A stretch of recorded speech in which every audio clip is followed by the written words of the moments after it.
కొన్ని మాటలు మనం ధ్యానం చేసుకుందాం.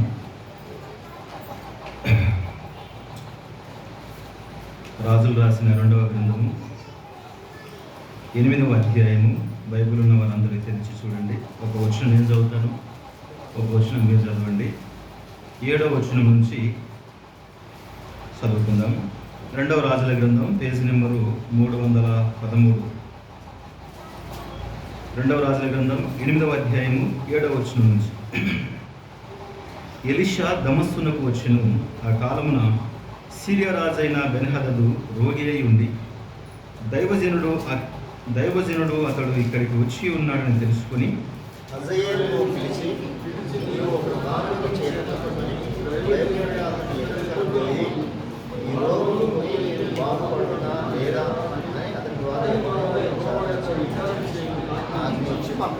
కాబట్టి అజయేలు దమస్కులోనున్న మంచి వస్తువులన్నిటిలో 40 ఒంటెల మోతెంత కానుకగా తీసుకుని అతన్ని ఎదుర్కొనబోయి అతన్ని ముందర నిలిచి నీ కుమారుడును సిరియా రాజునైన బెన్హదదు నాకు కలిగిన రోగము పోయి నేను బాగుపడదునా లేదా అని నన్ను పంపినని చెప్పింది. నిన్ను అడుగుటకు నన్ను పంపినని చెప్పింది.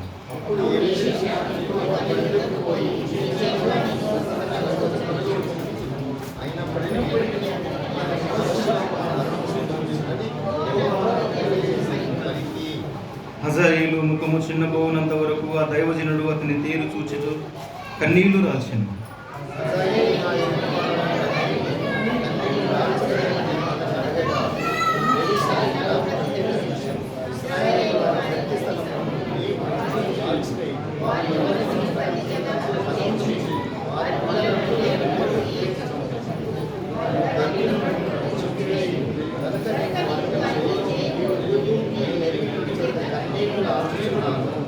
అందుకు హజాయేలు, కుక్క వంటి వాడనకు నీ దాసుడనైన నేను ఇంత కార్యము చేయుటకు ఎంత వాడను అని అతనితో అనగా, ఎలీషా, నీవు సిరియా మీద రాజువు అగుదువని యెహోవా నాకు బయలుపరిచి ఉన్నాడు అనెను.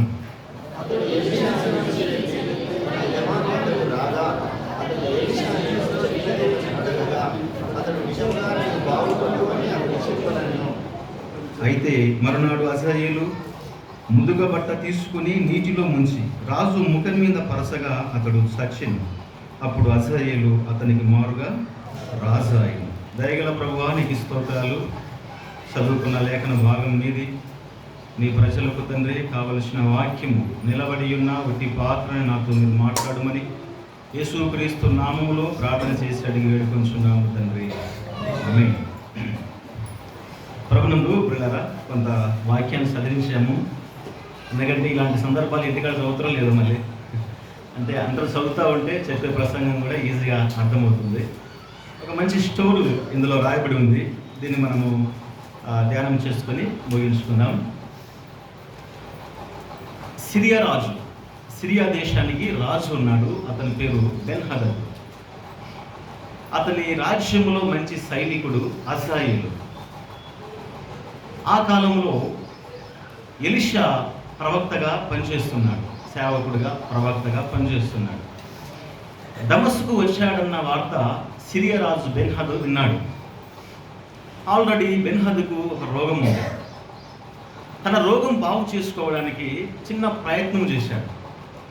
ఒక 40 ఒంటెలు మోసంత కానుక ఒంటెల మీద మోపి హజాయేలుని పంపిస్తున్నాడు. నీవు వెళ్ళి ఆ ఎలీషా ప్రవక్త దగ్గర మా యజమానుడు బాగుపడతాడో లేదో, ఆ వచ్చిన వ్యాధి బాగవుతుందో లేదో తెలుసుకొని రా అని చెప్పి పంపించాడు.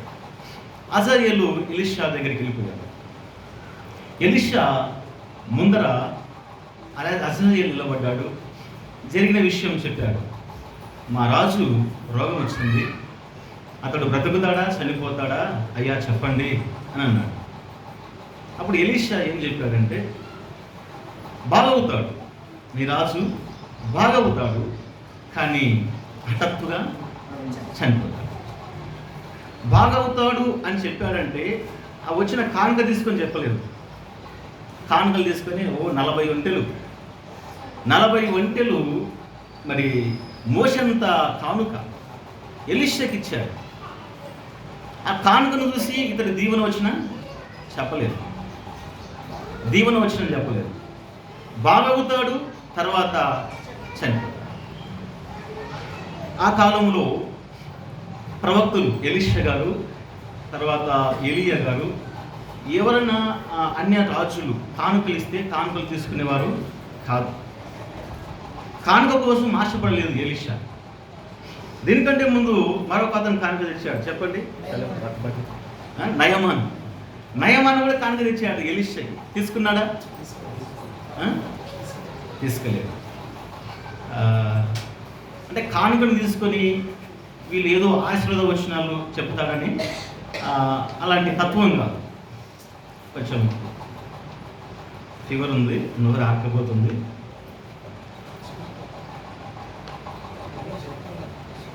చెప్తాను పిల్లరా, ఏమైందంటే కానుకను చూశాడు 40 ఒంటెలు. ఇంత కానుక సిరియా రాజు నాకు పంపించాడు కదా, నీ రాజు బాగుపడతాడు, వెళ్ళిపో అని చెప్పలేదు. బాగవుతాడు, తర్వాత మరలా చనిపోతాడు అని చెప్పాడు. కానుకను ఆశించే మాట చెప్పలేదు, కానుకలు అసలు ముట్టుకోలేదు.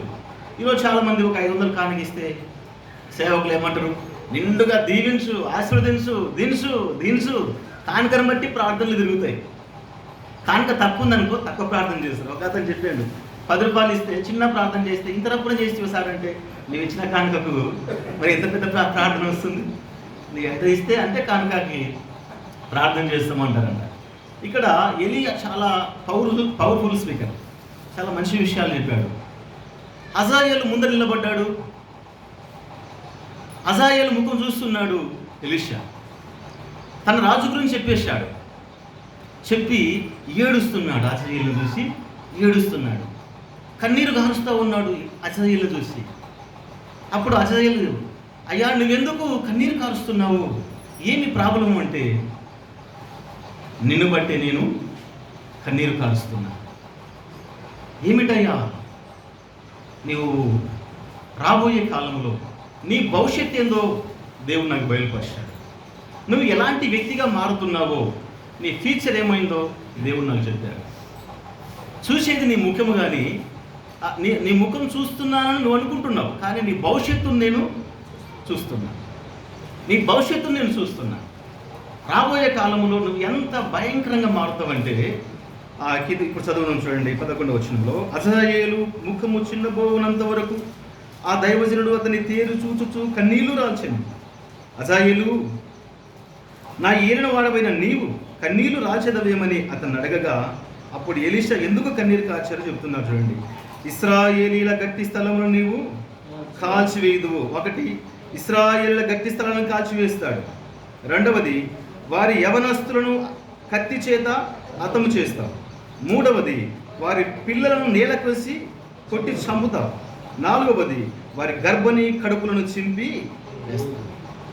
ఇంత భయంకరమైన నీచమైన పని నువ్వు రేపు చేయబోతున్నావు, అందుకే నా కన్నీరు. అయ్యా నేను ఎంతటి వాడు నా పని చేయడానికి అని అప్పుడు కన్నాడు. కానీ తర్వాత ఏం జరిగిందంటే, ఆ దీవెన వచనాన్ని తీసుకొని పోయి బెన్హదదుకు చెప్పాడు, నువ్వు బాగవుతావని చెప్పాడు. కొద్ది రోజులకి ఏం చేశాడంటే, ఇశ్రాయేలు ఒక మందమైన బట్ట తీసుకొని నీళ్ళల్లో ముంచి ఆ బట్టను తెచ్చి బెన్హదదు యొక్క ముఖం మీద కప్పేశాడు. అప్పుడు రాజు చనిపోయాడు. ఇప్పుడు ఎవరు రాజయ్యారు? హజాయేలు రాజయ్యాడండి. హజాయేలు రాజయ్యాడు ప్రవక్త చెప్పినట్టుగానే. దీన్ని మన భాషల్లో పంచాంగము అంటారు. పంచాంగం అడగొత్తాం అంటారు. ఆ విధంగా సిరియనులు కూడా ప్రవక్త భవిష్యత్తులో ఏమి జరుగుతుందో చెబుతారు అని పంపించాడు. కానీ దుఃఖ సహితంగా హజాయేలు బెన్హదదును చంపడం, తాను రాజు కావడం, రాజైన తర్వాత ఎంత నీచమైన కార్యాలు చేస్తాడో భవిష్యత్తుని ఎరిగి చెప్పాడు.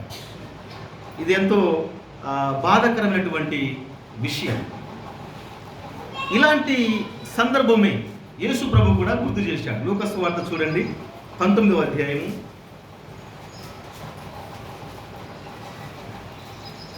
లూకా సువార్త 19:41. ఆయన పట్టణమునకు సమీపించినప్పుడు దానిని చూచి దాని విషయమై ఏడ్చి నీవును ఈ నీ దినమందైనను సమాధాన సంబంధమైన సంగతులను తెలుసుకొనిన ఎడల నీకెంతో మేలు.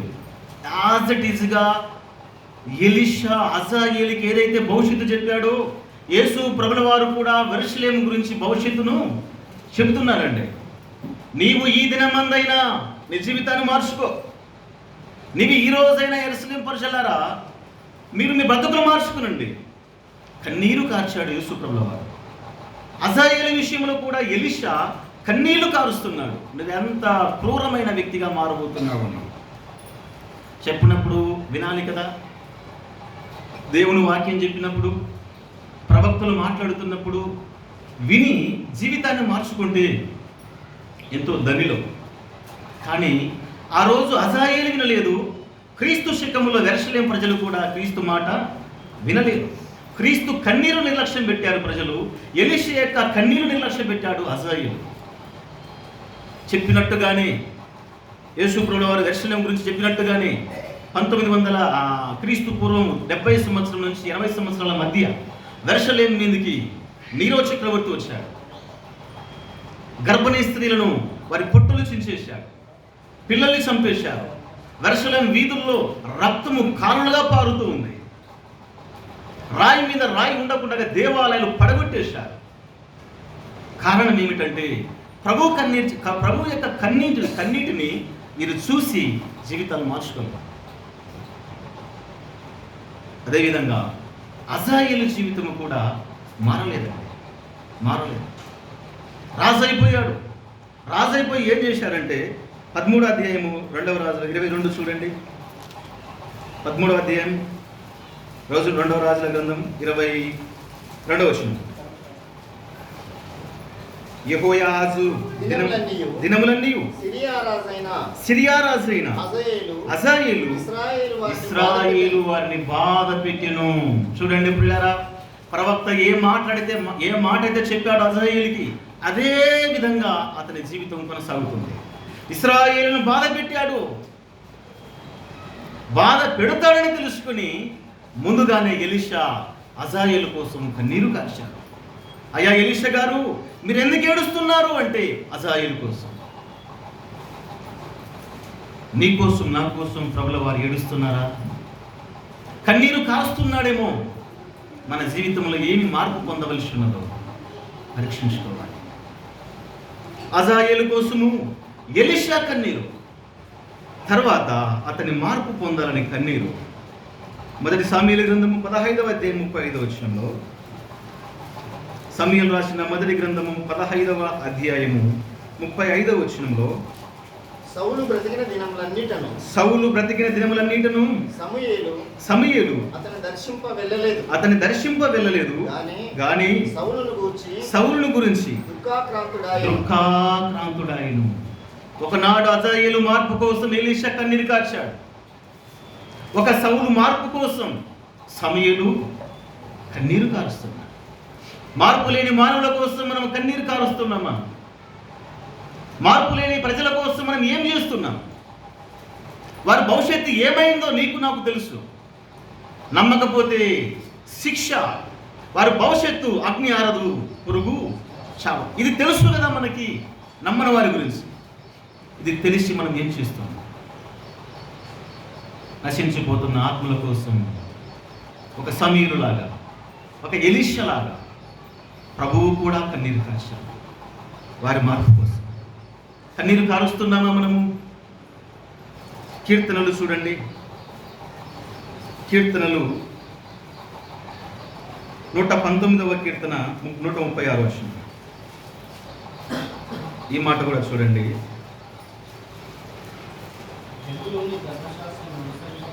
జనులు ధర్మశాస్త్రమును అనుసరించకపోయినా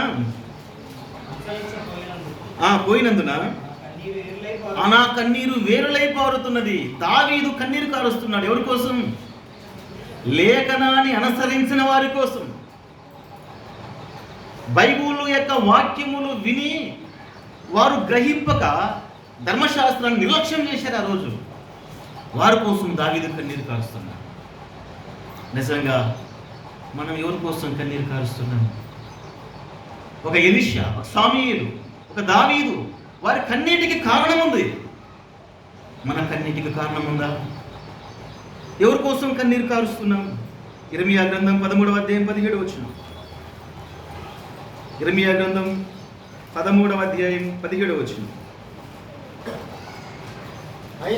అయినను మీరు ఆ మాట విననులని ఎడల మీ గర్వమును బట్టి నేను చాటున ఏడ్చుదును.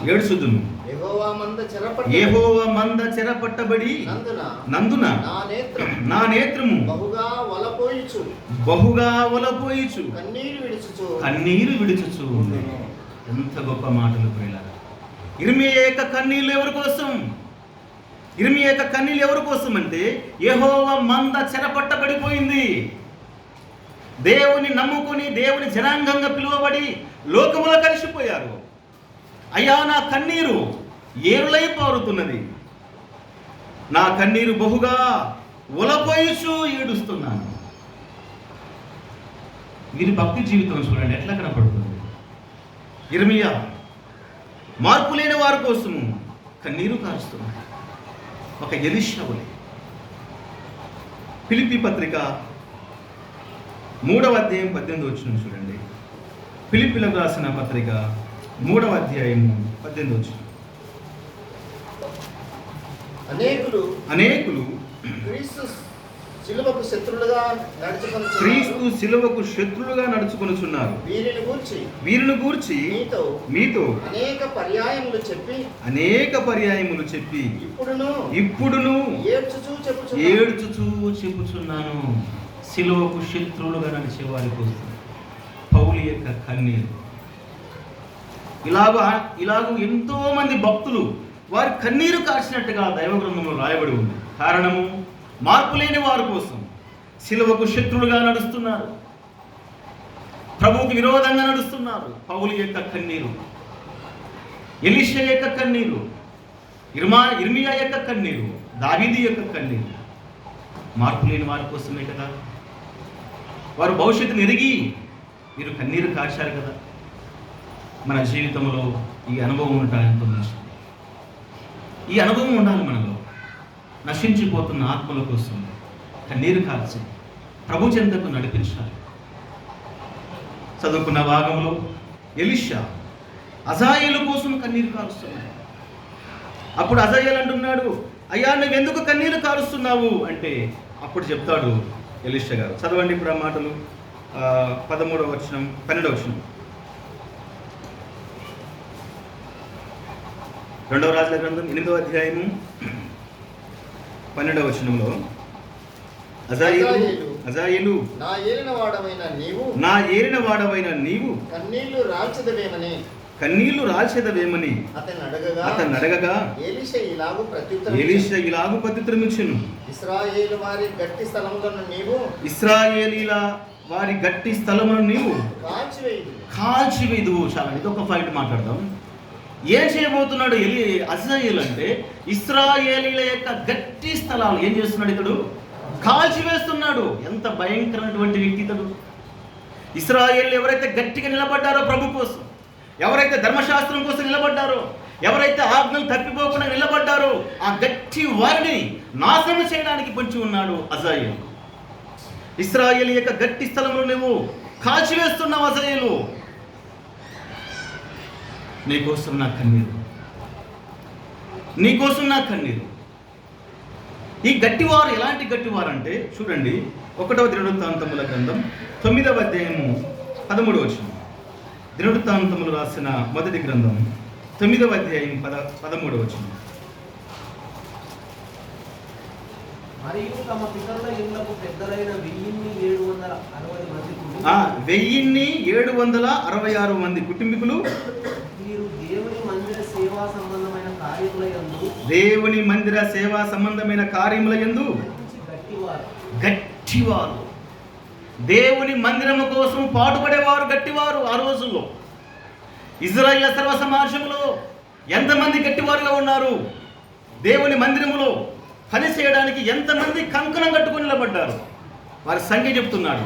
ఎంతమంది అంటే వాళ్ళు 1776 మంది. 1776 మంది వారు గట్టివారు మందిరం కోసం. ప్రియ సోదరులారా, ఈరోజు అజాయేలు ఆత్మ నిన్ను ఏలుబడి చేస్తుంది. ఆలోచించు. మందిరం యొక్క సరిహద్దుల కోసం, ఆత్మల రక్షణ కోసం నువ్వెంత గట్టిగా నిలబడి ఉన్నావు, నేనెంత గట్టిగా నిలబడి ఉన్నాము. గట్టిగా నిలబడితే కూడా అజాయేలు పడగొడుతున్నాడు. గట్టిగా నిలబడ్డ వారిని నేలమట్టం చేస్తున్నాడు అజాయేలు. దేవుని యొక్క రాజ్యమును పాడు చేస్తున్నావు అజాయేలు. మార్పు చెందవా? ఎలీషా కన్నీరు మార్పు చెందవా? గట్టిగా నిలబడ్డ వారిని నేలమట్టం చేస్తున్నావే. అయ్యా అజాయేలు మార్పు చెందు. ఆ రోజుల్లో ఇజ్రాయేల్ యొక్క సంఘ సర్వ సమాజంలో గట్టివారు, వీళ్ళు మందిరములో గట్టివారుగా ఉన్నారు. 15వ అధ్యాయము మొదటి దినవృత్తాంతముల గ్రంథం 15వ అధ్యాయం 22వ వచనం. లేవీయులకు అధిపతి అయిన కెనన్య మందసమును మోయుటయందు గట్టివాడైనందున అతడు మోతక్రమము నేర్పుటకై నియమింపబడెను. ఇక్కడ చూస్తున్నాం గట్టివారు. ఈ గట్టివారు ఏం చేస్తున్నారంట? మందసాన్ని మోయిటిలో గట్టివారు. నువ్వు గట్టిగా ఉన్నావా? లూజ్ అయిపోయామా? యేసు ప్రభు యొక్క మందసాన్ని మోయడానికి నువ్వు ఎలా కనపడుతున్నావు? నేను ఎలా కనపడుతున్నా? మందసాన్ని మోసేవారు. మందసం అనగా మన ప్రభుల వారికి గుర్తు. హెబ్రీ పత్రికలు రాయబడి ఉంటుంది. మందసంలో ఏ పాత్రలు ఉంటాయో అవన్నీ మోసేవారు గట్టివారు. దేవుని యొక్క రాజ్యములో, ఆయన యొక్క సామ్రాజ్యములో మనము గట్టివారమై ఉండి ఆయన ధర్మశాస్త్రాన్ని మనం మోయాలి. ఆజ్ఞలు మోయాలి, కట్టడలు మోయాలి. ఆయన ఏ ఉద్దేశం అయితే మనకు అప్పగించాడో వాటిని మోయటకు మనం గట్టిగా ఉండాలి. కానీ అజాయేలు అలాంటి వారిని టార్గెట్ చేస్తున్నారు. మందిరంలో ఎవరైతే భారం కలిగి పనిచేస్తున్నారో ఆ రోజైనా ఈ రోజైనా వారిని నిలమట్టం చేయడానికి వారి యొక్క ఆలోచన. అయ్యా అజాయేలు గట్టి స్థలాలను పాడు చేస్తున్నారు. ఆ గట్టి స్థలాలే మందిరంలో పరిచయం చేసేవారు. ఆ గట్టి స్థలాలే ధర్మశాస్త్రాన్ని, మందసాన్ని మోసేవారు. దేవుని యొక్క వాక్యమును మోసుకుంటూ మనం గట్టిగా నిలబడాలి. మనం పడగొట్టడానికి వాడి స్వప్రయత్నం చేస్తున్నాడు. ఇంకో మాట చూడండి, 1వ దినవృత్తాంతములు 26 అధ్యాయము 8వ వచనం. ఒబేదేదోము కుమారులైన వీరును వీరి కుమారులను వీరి సహోదరులను 62 వారు తమ పని చేయుటలో మంచి గట్టివారు. మందిరములో చూడండి, ఒబేదెదోము యొక్క కుటుంబంలో మందిరములో పని చేయడానికి గట్టివారు 60 పైన కనపడుతున్నారు. మందిరములో నువ్వు గట్టిగా ఉన్నావా, ఒట్టిగా ఉన్నావా? మందిరములో ఈరోజు గట్టిగా నిలబడుతున్నావా దేవుని కోసం? ఒకవేళ జారిపోయింటే అజాయేలు ఆత్మని గ్రహించు. జారిపోయే వారి కోసం ఎలీషా కన్నీరు కారుస్తున్నాడు. మందిరం యొక్క బాధ్యతలు భరించని వారి కోసము సేవకులు కన్నీరు కారుస్తున్నారు. దేవుడు మన భుజాన ఉంచాడు. మనం గట్టిగా నిలబడాలి. ద్వారపాలకులుగా ఉండాలి. ద్వారపాలకులు అంటే అర్థం తెలుసా? ద్వారం దగ్గర కూర్చున్నవారు, ఎవరు వస్తున్నారు, ఎవరు పోతున్నారు, ఎవరు ఆగుతున్నారు, ఎవరు ఎదుగుతున్నారు పరీక్షించువారు ద్వారపాలకులు. అలాంటి వారు కూడా నిర్వీర్యమైపోయారు. మందిరము సంత బజార్లోనే మారిపోయింది. ఖండించువారు లేరు సమాజంలో, గద్దించువారు లేరు. అయ్యా ఇలా బ్రతికితే నష్టం ఉంది, నీ ఆత్మకు నరకం ఉంది. నిలబడాలి, ద్వారపాలకులుగా గట్టివారమై ఉండాలి. ఈ విధంగా దైవ గ్రంథములో ప్రియులారా, ఇంకా మనం చూస్తే కొత్త నిబంధన గ్రంథంలో కూడా తీతు పత్రికలో ఒక మాట ఉంది. తీతు పత్రిక 1వ అధ్యాయం 9వ వచనం చూడండి. తీతు రాసిన పత్రిక 1వ అధ్యాయము 9వ వచనం.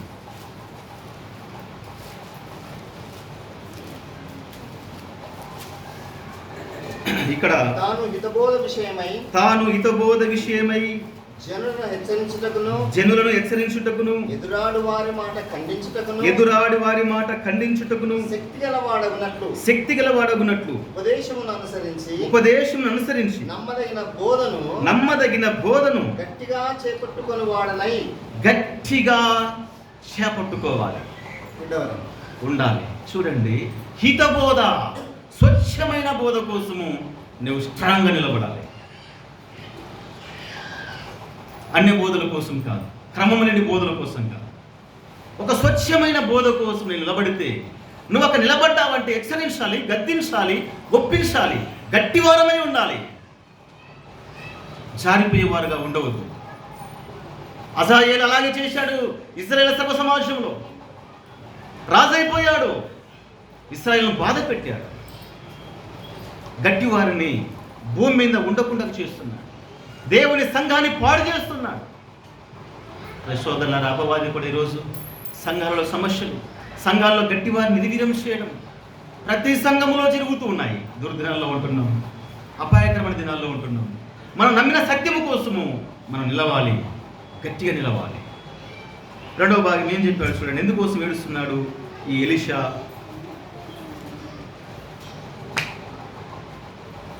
రెండవ భాగం చదువుదాము.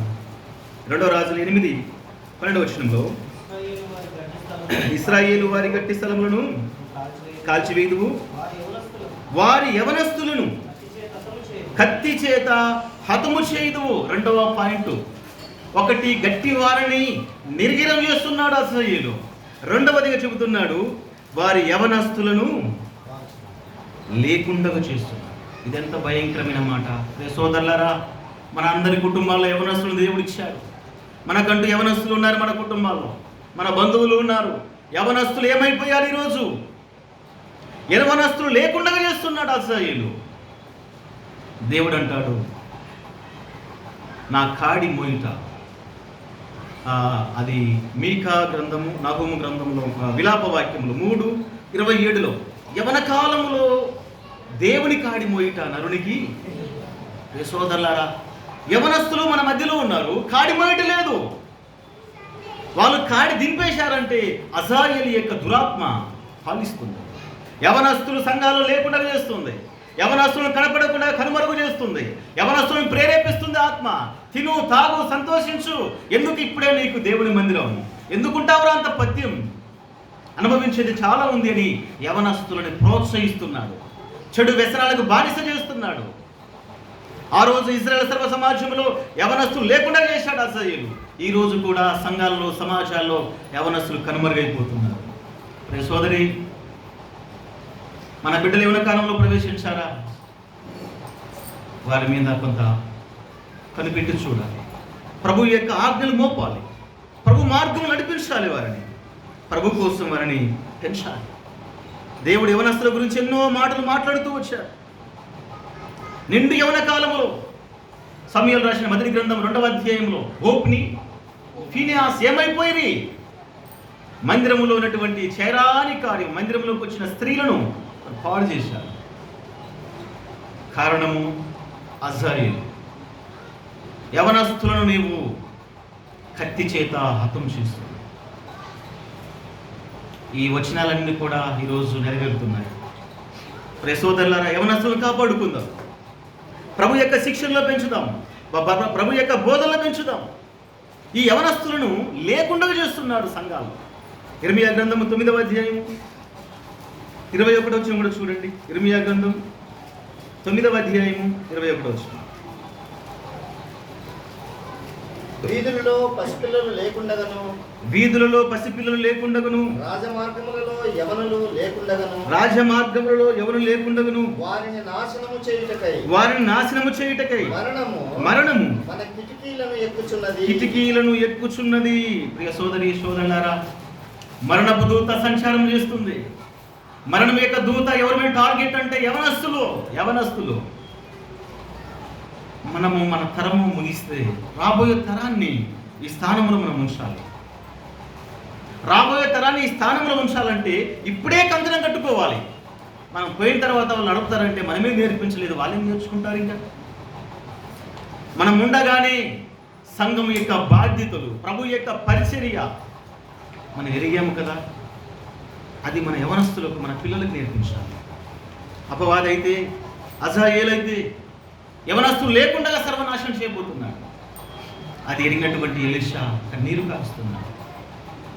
అయ్యా, ఎందుకు కన్నీరు కారుస్తున్నావు? నీకోసమే. గట్టి స్థలాలు, గట్టిగా నిలబడ్డ వాడిని పడగొడుతున్నావు. యవనస్తులు లేకుండా చేస్తున్నావు. నీ భవిష్యత్తుని నెరిగి ఉన్నానని చెబుతున్నాను. దయతో ఈ మాటలు చెప్తే నీ జీవితంలో మార్పు రావాలి కదా. అజాయేలు వినట్లేదు. ఇంకేం చెప్పాడు? 3వ భాగం చూడండి. రాజులు రాసిన 2వ గ్రంథం 8వ అధ్యాయం 11 వచనం 12 వచనాల్లో 3వ భాగంలో చూద్దాం. వారి పిల్లలను నేలకి వేసి కొట్టి చంపుదువు. ఇది 3వది. ఒకటి, గట్టి స్థలాలు పాడు చేస్తాడు. 2వదిగా యవనస్తులు లేకుండా చేస్తాడు. 3వది, వారి పిల్లలను నేలకి వేసి కొట్టుదువు. ఈ మాట కొంత ఆలోచించాలి. నేలకి వేసి కొట్టుదువు. ప్రభు ఏమన్నాడంటే, కీర్తనలు చూడండి, 137 9వ వచనం. 137వ కీర్తన 9వ వచనంలో, నీ పసిపిల్లలను తీసుకుని వారిని బండకి వేసి కొట్టువాడు ధన్యుడు. ఇక్కడ దేవుడు ఏం చెప్పాడు? పసిపిల్లలు తీసి దేని కొట్టమన్నాడు? బండకేసి కొట్టమన్నాడు. అజాయేలు దేనికేసి కొడుతున్నాడు? అజాయేలు బండ కొట్టలేదు, నేలకేసి కొడుతున్నావు అన్నాడు. ఈ రెండింటి మధ్యలో చాలా డిఫరెంట్ ఉంది. అజాయేలు చిన్నపిల్లలు తీసుకొని నేలకేసి కొట్టాడంటే, నేల అనగా భూ సంబంధమైనది, నేల అనగా శపించబడింది. భూలోక సమస్యలు, భూలోకంలో ఉన్నటువంటి ఆర్థిక వనరులు, భూ సంబంధమైన మనస్సు. అదే దేవుని కోసం కాదు బ్రతికేది, లోకం కోసం బ్రతకండి. భూ సంబంధమైన తలంపులు పెట్టి పిల్లల్ని పాడు చేస్తున్నారు. దేవుడు అంటాడు, ఆ పసిపిల్లలను తీసుకొని బండకి వేసి, ఆ బండ ఎవరు? క్రీస్తు యేసు. మన పిల్లల్ని బండకు అప్పగించాలి కానీ నేలకు అప్పగించకూడదు. ఈ మాట మనం రాసిపెట్టుకోవాలి. మన కలిగిన సంతానాన్ని నేలకు కాదు, బండకు అప్పగించాలి. యేసు ప్రభు చెప్పాడు కదా, బండ మీద ఇల్లు కట్టుకో అన్నాడు, బండకేసి పిల్లలు కొట్టు అన్నాడు. తర్వాత పేతురు, బండ మీద నా సంఘమును, బండ ఆ బండ మన ప్రభుల వారు. మన పిల్లల్ని మనము ప్రభుకు అప్పగించాలి, నేలకు అప్పగించవద్దు. నేల భూ సంబంధమైనది, నేల శరీర సుఖాల కోసం ప్రయాసపడేది, నేల వారి జీవితాలను నాశనం చేసేది. ఈ 3 విషయాలు ఆనాడు అజాయేలుకి చెబుతూ వచ్చాడు. సోదరులారా, మన పిల్లల్ని మనం దేనికి అప్పగిస్తున్నాం? బండన్న క్రీస్తుకు అప్పగించుకున్నాం. రాబోయే తరంలో వారే ఇక్కడ ఉండేది, ప్రభుకు అప్పగించుకున్నాం. కానీ అజాయేలు ఎంత దుర్మార్గంగా ప్రవర్తించాడో మనం చూస్తున్నాం. ఇంకా 4వ చూపి మనం ముగింపులోకి వెళ్దాం. 2వ రాజులు 8వ అధ్యాయము. వారి యవనస్తులను కత్తి చేత హతము చేయుదువు, వారి పిల్లలను నేలకేసి కొట్టుదువు, చంపుదువు, వారి గర్భనీల కడుపులను చింపివేయుదువు. ఇది చాలా భయంకరమైన మాట. ఆ రోజుల్లో పిల్లరా ఒక విధి ఉంది. ఎవరైనా కోపం వస్తే గర్భిణీ స్త్రీలను పొడిచేవారు, చింపేవారు. అజాయేలు అలాగే చేశాడు, హేరోదు అలాగే చేశాడు, నీరో చక్రవర్తి అలాగే చేశాడు. గర్భిణీ స్త్రీలను చంపడం ఎంత దారుణము. సోదరులారా, గర్భిణీ స్త్రీనగా ఆత్మ సంబంధంగా మనం తీసుకుంటే గలతీ పత్రిక 4వ అధ్యాయం 19వ వచనం ఏమంటాడు పౌలు గారు? గలతీలకు రాసిన పత్రిక 4వ అధ్యాయం 19వ వచనం. నా పిల్లలారా, క్రీస్తు స్వరూపం మీ యందు ఏర్పడి వరకు మీ విషయమై మరలా నాకు ప్రసవ వేదన కలుగుతుంది. ప్రసవ వేదన అంటే ప్రసవము అనేది ఒక స్త్రీ. కానీ ఇప్పుడు పౌలు తీసుకున్నాడు ఆ మాట. దాని అర్థం ఏమిటంటే తానే ఒక గర్భాన్ని ధరించినటువంటి వ్యక్తిగా ఉన్నాడు. ప్రసవ వేదన అనగా గర్భముతో ఉన్న స్త్రీ వలె పౌలు ఆ మాట అంటున్నాడు. నాకు ప్రసవ వేదన కలుగుతుంది. గర్భిణీ స్త్రీలను చంపేస్తున్నాడు అంటే ఆత్మల భారముతో ఉన్నవారిని అజాయేలు పట్టుకుంటున్నాడు. కొంతమందిని నేను దేవుని దగ్గర నడిపించాలి. నాలో వేదన ఉంది, నాలో ప్రసవం ఉంది. ఎవరైతే ఆత్మల దాహం కలిగి బ్రతుకుతున్నారో వారిని పట్టుకొని వారి యొక్క జీవితాన్ని విచ్ఛిన్నం చేయడానికి అజాయేలు ఆత్మ బయట తిరుగుతూ ఉంది. సోదరులారా, ఈ విషయాలు ఎలీషా ముందుగానే గుర్తెరిగి అజాయేలు చెప్పారు. అజాయేలు ఇంత భయంకరంగా నువ్వు మాట్లాడుతున్నావు అని చెప్పి పంపిస్తే పోయిన మరుక్షణమే ఏం చేశాడండి? వెళ్ళిపోయాడు. 15వ వచనంలో తన యొక్క బెన్హదద్ రాజుని ఒక బట్ట తీసుకొని నీళ్ళలో, ఒక మందం బట్ట తీసుకొని నీళ్ళలో ముంచి అతని ముఖం మీద ఇలాగూ గట్టిగా పట్టేస్తే అతడు చనిపోయాడు. చనిపోయిన తర్వాత అతడు జీవించిన జీవిత విధానం ఇది. అందుకే కన్నీరు కార్చాడు ఎలీషా. సోదరులారా, యవనస్తులు లేకుండా, గట్టివారు లేకుండా చేస్తున్నాడు. యవనస్తులు లేకుండా చేస్తున్నాడు. పిల్లల్ని లేకుండా చేస్తున్నాడు. గర్భవతులుగా ఉన్నటువంటి, ప్రసవ వేదనతున్నటువంటి భారం కలిగిన వారిని లేకుండా చేస్తున్నాడు. ఈరోజు ఎంతమంది ప్రసవ వేదన పడుతున్నాం? నేను నమ్ముకున్నా, నా ద్వారా ఒక్కరైనా రావాలి కదా అని నీలో భారం ఉందా? ఆ భారం లేదు అంటే అజాయేలు ఆత్మ ప్రవేశించింది. నేను నమ్ముకుంటే చాలు, మందితో నాకేం అవసరం? అలా కాదండి, అలా కాదు. దేవుడు చెప్తూ ఉన్నాడు, మనము నమ్మిన తర్వాత ఒక్కరైనా దేవుని దగ్గరికి నడిపించాలి. భారముతో మనం జీవించాలి, ఆత్మల భారముతో మనం జీవించాలి. అయితే అజాయేలు భవిష్యత్ అంతా చెప్పినా కూడా అతడు జీవితాన్ని మార్చుకోలేదు. ఆ తర్వాత అజాయేలు చనిపోయాడు. చనిపోయిన తర్వాత ఏం జరిగిందంటే ఒక మాట చూడండి. ఆమోసు గ్రంథం 1వ అధ్యాయము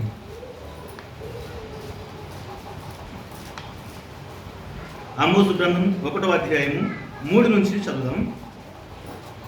యెహోవా సెలవిచ్చినదేమనగా దమస్కు 3-4 సార్లు చేసిన దోషమును బట్టి నేను తప్పకుండా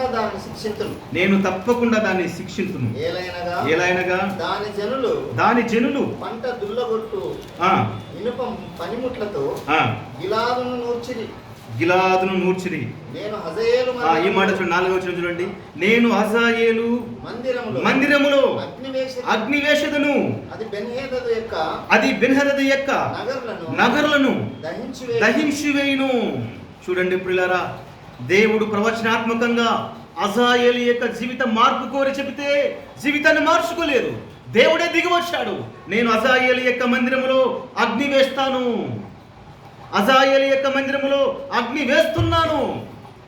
అజాయేలు, అతని బంధువులు, అతని యొక్క సామ్రాజ్యం అగ్ని చేత కాల్చబడింది. దేవుని యొక్క కోపానికి గురైపోయారండి. అజాయేలు యొక్క మందిరంలో అగ్ని దిగిందంటే దాని అర్థము కాల్చబడ్డారు. చెప్పినప్పుడు జీవితాన్ని మార్చుకోలేదు.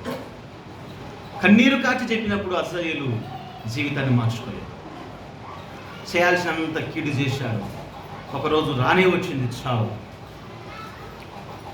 ఆ భయంకరమైన చావు.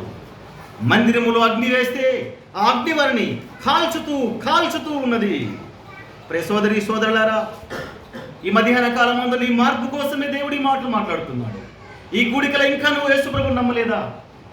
నీ భవిష్యత్తు చెబుతున్నాడు దేవుడు. నమ్మితే రక్షణ, నమ్మని వానికి శిక్ష. అది పాతాళము, భయంకరమైన అగ్నిగుండము. ఒక్కసారి దిగిపోయామా ఇంకెన్నడూ రావు. అక్కడ కన్నీరు, ఏడుపు, దుఃఖము యుగ యుగాలు తరతరాలు ఉంటుంది. నిన్ను ఆదరించేవారు లేరు, నిన్ను నీ క్షేమాన్ని కోరేవారు లేరు ఆ లోకంలో. సోదరి, ఉదయక మధ్యాహ్న కాలం మందు గ్రహించు. నీ మేలు కోసమే దేవుడు మాట్లాడుతున్నాడు. ఒక ఎలీషా అజాయేలుకు చెప్పాడు. అజాయేలు తన జీవితాన్ని మార్చుకోలేదు, విచ్చలవిడిగా జీవించాడు. అతని యొక్క చావు చాలా భయంకరంగా జరిగింది. అజాయేలు యొక్క మందిరములో నేను అగ్నివేశదును. 4వ వచనం చూడండి, ఆమోసు 1:4. నేను అజాయేలు మందిరములో అగ్నివేశదును, అది బెన్హదదు యొక్క నగరులను దహించివేయును, దమస్సు యొక్క అడ్డగడిగలను విరిచెదను. నువ్వు కాపాడుకోవడానికి అడ్డగడిగలు పెడతావేమో. నా రాజ్యంలోకి ఎవరు రారు అనుకున్నాడేమో అజాయేలు. నా సామ్రాజ్యంలోనికి ఎవడు అడుగు పెట్టకూడదని అడ్డగడిగలు వేసుకున్నాడు. అయితే ఏమైంది? గడియలను విరిచెదను. నిన్ను కాపాడడానికి నాకేమీ నా బలం ఉందనుకుంటున్నావా? నాకేమీ నా ఆస్తులు అంతస్తులు ఉన్నాయనుకుంటున్నావా? దేవుడు అన్నిటిని విరిచేస్తాడు. యేసు ప్రభు చెప్పినప్పుడు యెరూషలేము ప్రజలు మారలేదు. ఎలీషా చెప్పినప్పుడు అసహ్యాలు మారలేదు. అదే వాక్యం ఈరోజు నీతో మాట్లాడుతూ ఉంది. నీవు మారకపోతే యెరూషలేముకి ఏ గతి పట్టిందో, మనం మారకపోతే ఈ కూడికలో అసహ్యాలకి ఏ గతి పట్టిందో అగ్ని దిగిరాబోతుంది. ప్రచండమైన అగ్ని, ఆర్పచారని అగ్ని. ఇవి కట్టుకథలు కాదు, బెదిరించే మాటలు కావు, కనుమోయగానే కనపడే దృశ్యాలు. రొమ్ము కొట్టుకుంటావు, అయ్యో నేను వచ్చాను ఇక్కడికి, నన్ను ఎవరు ఏడిపిస్తారు, ఎంతో వాక్యం చెప్పారు నేను వినలేదు, ఏడుస్తూ ఉంటావు. ఎవరు ఆదరించరు, నీ పక్కన ఎవరూ ఉండరు. ఆ బాధ ఒకనాడు కాదు, ఆ బాధ ఒక సంవత్సరం కాదు, ఒక 50 ఏళ్ళు కాదు, యుగ యుగాలు, తరతరాలు. మరి సోదరులారా, ఆ భయంకరమైన నరకం అనేది మనము ఈ భూలోకంలో తక్కువగానే వర్ణిస్తున్నాం. కానీ అక్కడ పోయిన వారి బాధ ఎట్లా ఉంటుందో మనం చెప్పలేదు. ధనవంతుడు ఒక్కడే మనకు కనపడుతున్నాడు, కానీ ఇంకెంత తీవ్రమైన బాధ ఉందో జీవితాన్ని ముగిస్తే ఆ భయంకరమైన అగ్నిగుండం ఉంది. అసహ్యులు తన జీవితాన్ని మార్చుకోలేదు, దాటిపోయారు. యేసు ప్రభు చెప్పాడు యెరూషలేము గురించి, ఈ దినమందైనా సమాధాన సంగతులు వింటే నీకెంత మేలు. ఒకవేళ వినకపోతే ఆ శత్రువులు వస్తారు, గట్టు కడతారు, చుట్టను ముట్టడేస్తారు, నిన్ను నీ పిల్లలను రక్తాలు గొంతులు కోస్తారు, రాయి మీద రాయి ఉండదు. ఇవన్నీ చెబితే ప్రజలు మారలేదు, నాశనం అయిపోయారు. సోదరులారా, ఈ కూడికలో కూడా ఇంకెవరైనా యేసు ప్రభుని నమ్ముకోకుండా ఉంటే, ఆ రోజు ఎలీషా చెప్పినట్టు, ఆ రోజు యేసు ప్రభు చెప్పినట్టు, ఈరోజు దేవుని వాక్యం మీతో మాట్లాడుతూ ఉంది. నా జీవితం దేవునికి అంకితం చేయాలని నిర్ణయం తీసుకుని ఉన్న చోటన ఉన్న పాటన, ప్రభువా నేను పాపిని, నా పాపమును క్షమించు, నా భవిష్యత్తులో నేను ఎలాంటి దుష్కార్యాలు చేస్తానో నువ్వు ఎరిగేంటి నాకు వాక్యం వినిపించు, నేను మారుతాను, నేను మార్పు చెంది ప్రభు కోసం జీవించు. ఆయన నీ కోసం ఇంకా అవకాశం ఇచ్చాడు. దినమెల్లా చేతులు చాపుతున్నాడు. ఆయన తన ప్రేమ వెల్లడిపరిచాడు. నేడు అనే సమయం ఉండగానే యేసుక్రీస్తును సొంత రక్షకుని అంగీకరించు. నీ జీవితాన్ని మార్చుకో, ప్రభు కోసం జీవించు, నిత్య రాజ్యానికి వారసుడు కావాలి. ఈ వాక్యాన్ని మనం వింటూ ఉండగా బ్రతుకులు మార్చుకొని సాగిపోవడం. దేవుడి కొద్ది మాటలు దీవించి ఆస్వాదించుకోవాలి. ఇంతవరకు